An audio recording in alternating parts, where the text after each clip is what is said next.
નમસ્કાર મિત્રો, દેશ દુનિયા ને ગુજરાતના સૌથી મોટા સમાચારની વાત કરીએ તે પહેલા વિડીયોને લાઇક અને ચેનલને જરૂરથી સબસ્ક્રાઇબ કરી દો। તો દોસ્તો, સૌપ્રથમ સમાચારની વાત કરીએ તો રાજ્યમાં ધીમે ધીમે વરસાદી માહોલ જામી રહ્યો છે। તો સૌરાષ્ટ્ર અને દક્ષિણ ગુજરાતના ઘણા વિસ્તારમાં મેઘરાજા મન મૂકીને વરસી રહ્યા છે, ત્યારે વરસાદી માહોલ છવાતા ખેડૂતોમાં ખુશીનો માહોલ જોવા મળ્યો છે।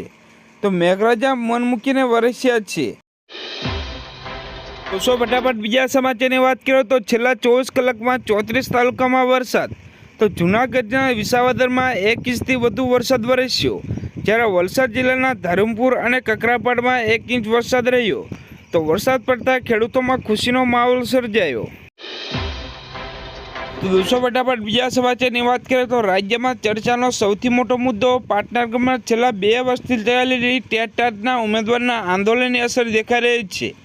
તો શિક્ષકોની ભરતી લઈને મુખ્યમંત્રીની મહત્વની બેઠક બોલવામાં આવી હતી। તો આ બેઠક બાદ પ્રવક્તા મંત્રી ઋષિકેશભાઈ પટેલની બેઠકમાં નિર્ણય લેવાયો છે। તો સરકાર દ્વારા ટેટ 1 ને ટેટ 12માં 7500 લોકોની કાયમી ભરતી કરાશે। તો દોસ્તો, ફટાફટ બીજા સમાચારની વાત કરીએ તો હવામાન વિભાગની આગાહી અનુસાર આગામી 3 કલાક ગાજવીજ સાથે વરસાદ પડવાની આગાહી છે, જેમાં પોરબંદર, રાજકોટ, અમરેલી, નવસારી, ડાંગમાં વરસાદની આગાહી કરવામાં આવી છે।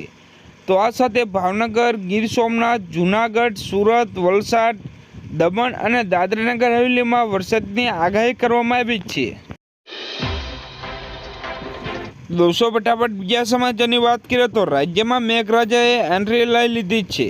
તો રાજ્યના કેટલાક વિસ્તારમાં ઝરમર વરસાદ તો કેટલાક વિસ્તારમાં હળવો વરસાદ છે, ત્યારે મોટાભાગના વિસ્તારમાં વાતાવરણમાં અચાનક પલટો આવ્યો છે। તો રાજ્યના ભાવનગર, ડભોઈ, નવસારી, ડાંગમાં વરસાદી માહોલ જામ્યો છે।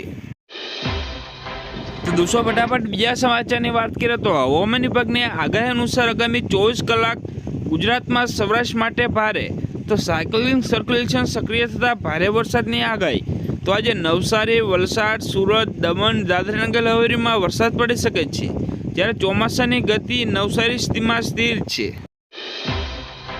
તો આજે 20 જૂનના રોજ આટલા વિસ્તારમાં વરસાદની આગાહી: અરવલ્લી, દાહોદ, મહીસાગર, વડોદરા, છોટાઉદેપુર, નર્મદા, ભરૂચ, સુરત, ડાંગ, નવસારી, તાપી, દાદરાનગર હવેલી, જૂનાગઢ, અમરેલી, ભાવનગર, ગીર સોમનાથમાં વરસાદની આગાહી કરવામાં આવી છે। તો દોસ્તો, ફટાફટ બીજા સમાચારની વાત કરીએ તો ડુંગળી માટે મોટા સમાચાર। 3 વર્ષે ડુંગળીના ભાવમાં રેકોર્ડ સ્તરે પહોંચ્યા બાદ સરકારે તેની નિકાસ પર પ્રતિબંધ મૂક્યો હતો। જોકે આ વર્ષે ડુંગળીના ભાવ વધતા ધ્યાનમાં રાખીને સરકારે 1 લાખ ટનનો બફર સ્ટોક બનાવવા માટે ડુંગળીના રેડિયેશન પ્રોજેક્ટને ઝડપથી બનાવવાનું આયોજન કરી રહ્યું છે। તો ડુંગળીની અછત અને તેની કિંમતમાં કોઈ પણ પ્રકારનો વધારો અટકાવી શકાય તે માટે સરકાર પ્રયાસો હાથ ધરી છે। તો દોસ્તો, ફટાફટ બીજા સમાચારની વાત કરીએ તો બાળકોના જન્મ પ્રમાણપત્રમાં સુધારા મામલે મહત્વના સમાચાર સામે આવ્યા છે। બાળકોના આધાર કાર્ડના પ્રમાણપત્ર માટે મહત્વનો નિર્ણય કરાયો છે। બાળકોના નામમાં ફેરફાર કરવા માટે એફિડેવિટની જરૂર નહીં પડે। બાળકોના આધાર પ્રમાણે જન્મ પ્રમાણપત્રમાં ફેરફાર માટે અરજી કરી શકાશે। તો આરોગ્ય, તબીબી સેવા અને તબીબી શિક્ષણ વિભાગનો મોટો નિર્ણય વાલીઓને રાહત આપનારો છે। તો દોસ્તો, ફટાફટ બીજા સમાચારની વાત કરીએ તો છેલ્લા 15 દિવસથી શાકભાજીના ભાવ આસમાને પહોંચ્યા છે। તો સામાન્ય દિવસોમાં ડુંગળી અને બટાકાના 15 રૂપિયા કિલો મળી રહ્યા હતા, જે અત્યારે 44 રૂપિયા કિલો મળી રહ્યા છે, જ્યારે લીલા શાકભાજી 100 અને 160 રૂપિયા કિલો મળી રહ્યા હતા। તો અન્ન અને નાગરિક પુરવઠા વિભાગના અધિકારી દ્વારા જરૂરી પગલાં અને યોગ્ય નિયંત્રણ ન રાખવાના કારણે શાકભાજીના ભાવમાં કૃત્રિમ વધારો જોવા મળ્યો છે। વરસાદ નોંધાયો તો સવારે 6 થી 12 વાગ્યા સુધી 6 તાલુકામાં વરસાદ નોંધાયો। તો સૌથી વધુ પોરબંદરમાં 2.5 ઇંચ વરસાદ જોવા મળ્યો। તો દોસ્તો, ફટાફટ બીજા સમાચારની વાત કરીએ તો હવામાન શાસ્ત્રી અંબાલાલ પટેલે આવતા 24 કલાકમાં ગુજરાતમાં ચોમાસું સક્રિય થશે તેવી આગાહી કરી છે। તો આ સાથે તેમણે કહ્યું કે ખેડૂતો માટે સારા સમાચાર છે। તો દોસ્તો, ફટાફટ બીજા સમાચારની વાત કરીએ તો ગુજરાત સરકાર દ્વારા ખેડૂતોના હિતમાં મોટો નિર્ણય તો બાગાયતી પાક માટે 3 યોજના અમલમાં મૂકવામાં આવી। તો ચાલુ વર્ષ 2024 અને 25માં બાગાયતી પાકની ખેતી કરતા ખેડૂતોને પ્રોત્સાહન આપવા માટે રાજ્ય સરકાર દ્વારા 3 યોજના મંજૂર કરવામાં આવી છે, જેને અમલમાં મૂકવામાં આવી છે। તો દોસ્તો ફટાફટ બીજા સમાચારની વાત કરીએ તો ગુજરાતમાં ચોમાસાને લઈને મોટા સમાચાર સામે આવ્યા છે, જેમાં આઈએમડીએ જણાવ્યું કે ગુજરાતમાં હજુ ચોમાસું બેઠું નથી, જે એક્ટિવિટી થઈ થંડરસ્ટોર્મમાં છે. તો દક્ષિણ ગુજરાતમાં વીજળીના કડાકા થઈ શકે છે, તો ભેજવાળું વાતાવરણ રહી શકે છે. તેમાં 3 થી 4 દિવસ દક્ષિણ ગુજરાતમાં થંડરસ્ટોર્મની સ્થિતિ રહેશે. તો ચોમાસું મહારાષ્ટ્ર, ઝારખંડ અને બંગાળ તરફ મજબૂત બન્યું છે, તો રાજ્યમાં ભેજવાળું વાતાવરણ રહી શકે છે. તો દોસ્તો ફટાફટ બીજા સમાચારની વાત કરીએ તો સુરતમાં મેઘરાજાની પધરામણી ધીમા પગલે થઈ છે.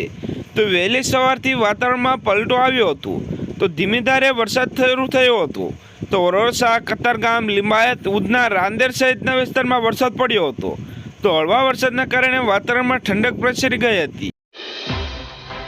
દોસ્તો ફટાફટ બીજા સમાચારની વાત કરીએ તો ગુજરાતમાં ચાલુ વર્ષે વહેલા ચોમાસાની આગાહી વચ્ચે સીમાડે આવીને ચોમાસું નબળી પડી જતાં ચિંતાનો માહોલ સર્જાયો છે.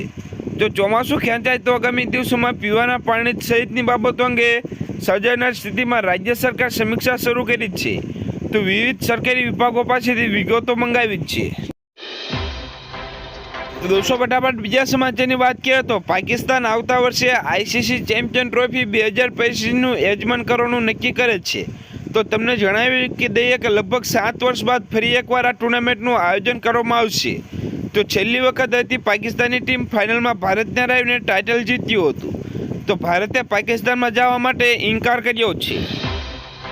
તો દોસ્તો ફટાફટ બીજા સમાચારની વાત કરીએ તો ખેડૂતો માટે મોટા સમાચાર.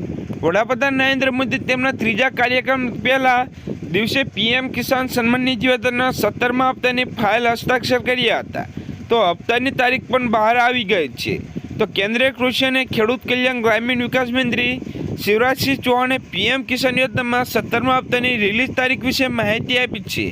તો પીએમ યોજનાનો આગામી હપ્તો ઉત્તર પ્રદેશના વારાણસીથી ખેડૂતોના ખાતામાં ટ્રાન્સફર કરાશે.